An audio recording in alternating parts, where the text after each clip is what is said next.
Hey everyone, welcome back to another exciting episode of Attacker Productions. Today, I, Bancroft, being joined once again by Nick, and like always, Fluff. Hey, What's up, people? And like always, there's buttons down below. Feel free to click them there for reasons. Today's matchup is Gogeta's Soul Striker, particularly Matt's build, versus Nick's Surge Broly. Matt's not here today. He couldn't make it, so we're kind of carrying on without him. But Fluff did play Matt in the tournament, and we've all played Soul Striker, right? I think so. I think so. nope, No? maybe. You've played Soul Striker. Everyone's played or played against Soul Striker. How about that one? So That's the one. let's take it away. And the first question I want to ask is, going against Soul Striker, what did you feel like? Well, every time I play against Matt, it seems like he's always been playing, so I'm kind of used to it by now. Um, we started this little mini rivalry like 3 weeks ago. If you guys remember, I was playing Cell Surge, and it was very one-sided. And then second time we played, what was I playing? I was playing Blue Vegito, and he handily got that one. So now this is like the end of all matches, the best of the three. So, Just some type of wrestling rivalry. I just can't reference. and this is technically the last game at the locals for the year. So we'll see how it turns out. He just blew my mind. My God. Well, I mean, it's Yeah. Christmas this Saturday, so we're not. So anyway, Surge Broly. As you can see, I'm playing Broly Crown of Retribution, which is just the perfect thing to play against a blue deck. And then here I hit him with it twice. Jeez. What's better than peeking the hand once? Peeking it twice. That'll do it. it's- That'll ruin your day. Yeah, it's super easy to get off against blue, and particularly in Soul Striker, and it really caught Matt off guard. And just getting the early game hand knowledge really prepped me for my later turns, because I ripped God Sealing Technique, I ripped, if I remember, Heroic Prospect. So now I'm able to play stuff a little more safely, and I can swing with more pressure without having to worry about floodgates or getting stuff fast. I have a quick question with that. So you got to see his hand. You knew what to expect, but you did it twice in one turn. I know it's really good. Were you just afraid he would just potentially tap out and not allow you to do it any more turns, even though Soul Striker typically restands a lot of energy? Well, a lot of times, once people see it once, they realize not to do it ever again. And plus, I had both of them in hand, so I was like, might as well. Fair enough. Let's see what happens. Why Go didn't ahead. you continue to pressure with those Nappa super combos, knowing that he wasn't awakened, that he was just going to awaken anyway this turn? Why not make him waste resources in his hand by pushing with those Nappas? It's definitely a possibility. I could have played it more aggressively, but what I really wanted to do was I wanted to save the super combos for rival pieces, just in case he was to play something. I could immediately pop it with my rival pieces like Beerus or Gogeta. So it's kind of more a defensive piece than anything, and it prevents him from swinging at them. So if I go into Piccolo Junior, they're going to be relatively safe. He has to take more effort to get rid of them. He has the SS3 Gogeta Unison. Yeah, which I think has Yes. double attack or something like that. It's dual attack and then sends 2 cards back to the hand. I'm trying to figure out. Oh, did he load one under it? Is that how it has 4 markers? Yeah, Okay, I just didn't see him load one under it. yeah. He was talking about it, how it's not his ideal unison to grab. He normally goes for the baby unison, but when I peeked his hand, I noticed that he didn't have a unison, so he had to have just recently drawn it. But it's not his ideal one to go into. He much prefers the baby unison to keep his hand heavy. Yeah, I really like that unison in Soul Striker. It's just really strong, especially considering it's an effective for 1 energy in Soul Striker.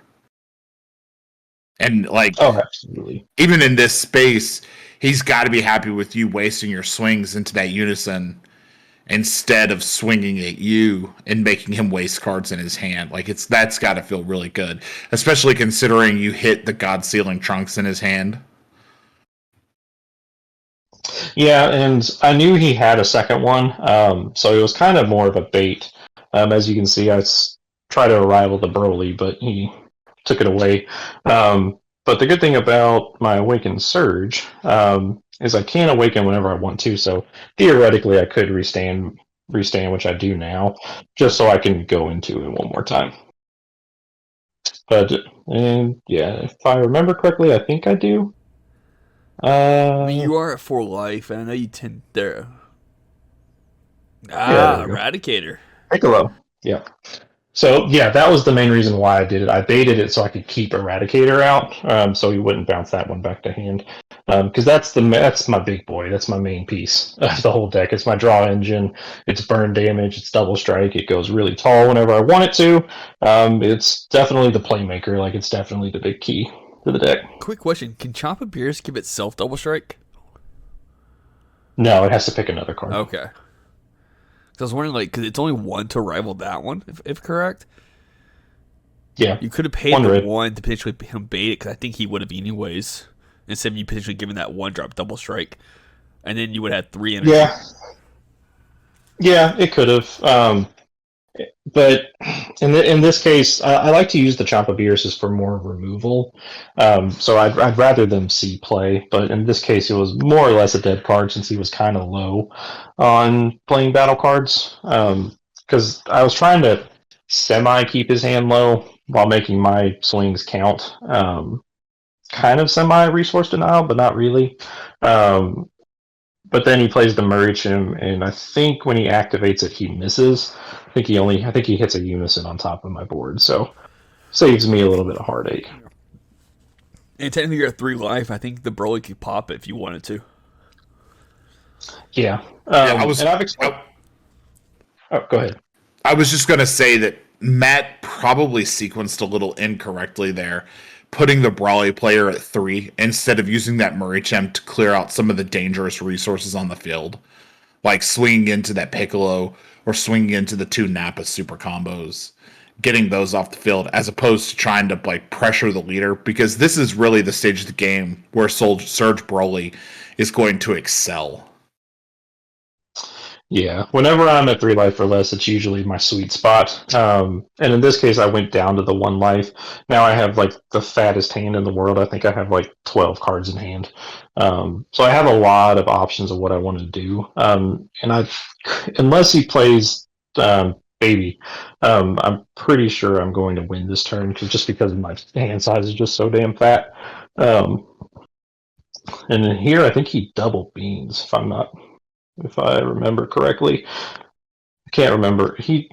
We played 3 games, so it took a long time.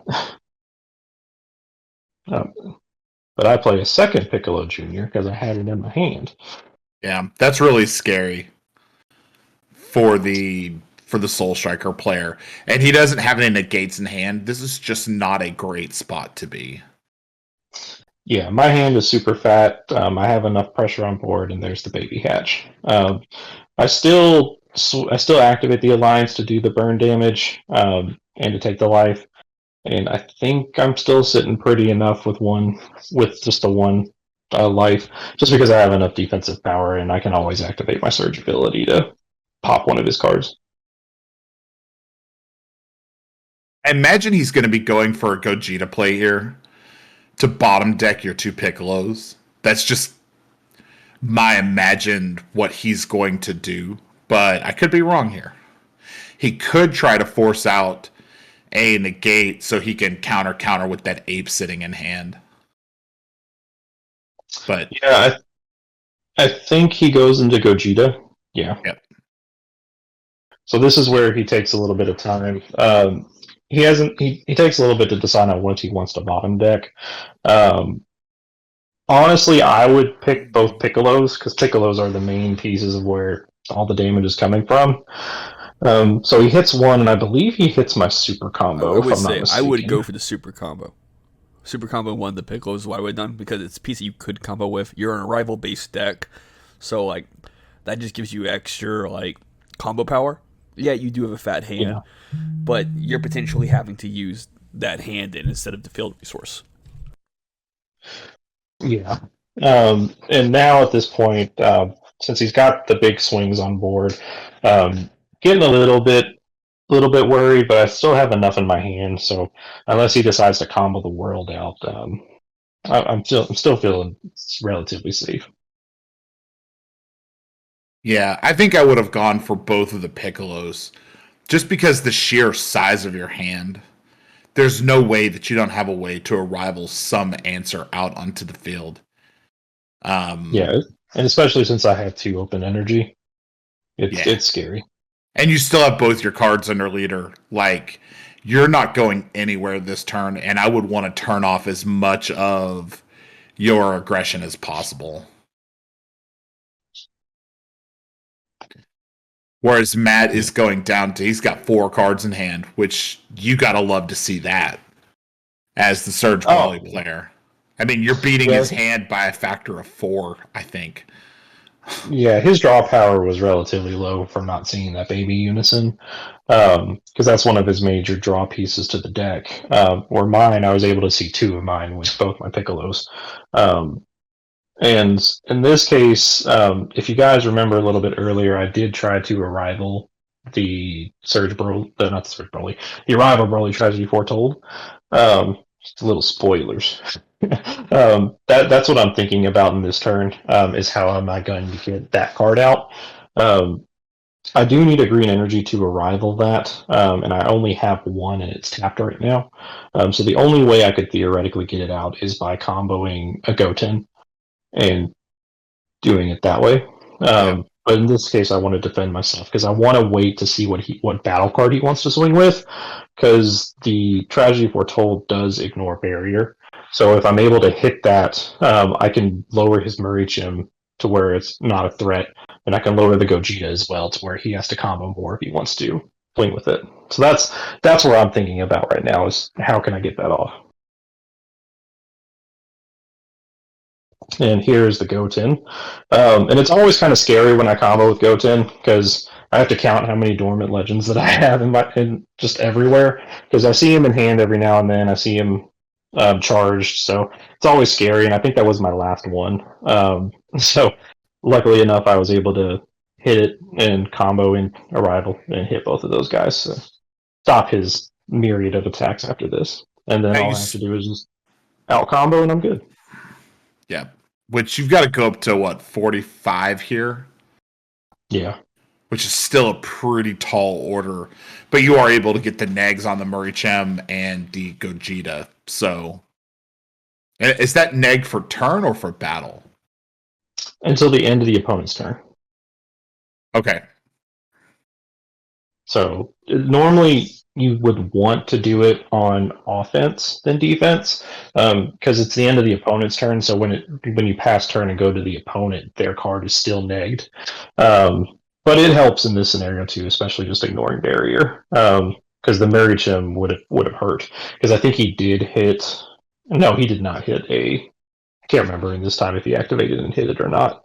But here he evolves into the big Gogeta dual attacker, and it's the card is still negged because I negged it. I negged the bottom one, so it's only a 15k swinger, which I can get out of no problem. And now that I have Tragedy Foretold on board, I can combo kill whatever piece he wants to swing with, so I can further reduce his power while maintaining my own. Yeah. And we're getting the advantage of being able to peek over his hand, and he just doesn't have a whole lot to combo with here. Yeah, so all I have to do is just survive one swing, which I'm pretty sure I still have there. Combo kill it, so combo kill is Gogeta piece. So now he has even less, so I can combo and still be okay. Ooh, and getting rid of the Murichim on top of that. So he's figuring he's got to try to go in on this swing, but now he's tapped out and just at your mercy. So if I'm you, I'm thinking about restanding everything, swinging with Piccolo, alliancing everything, and having the world. at my shoulders. Yeah. Come on, he does Yeah, have now one that open he's- energy though. Yeah, but now that he's a 3 life, I can swing for game with Piccolo if I wanted to. So if he doesn't negate the swing, I can alliance everything on my board, and that would be more than enough for him to go to win. Yeah. And there's no negates in Matt's hand. So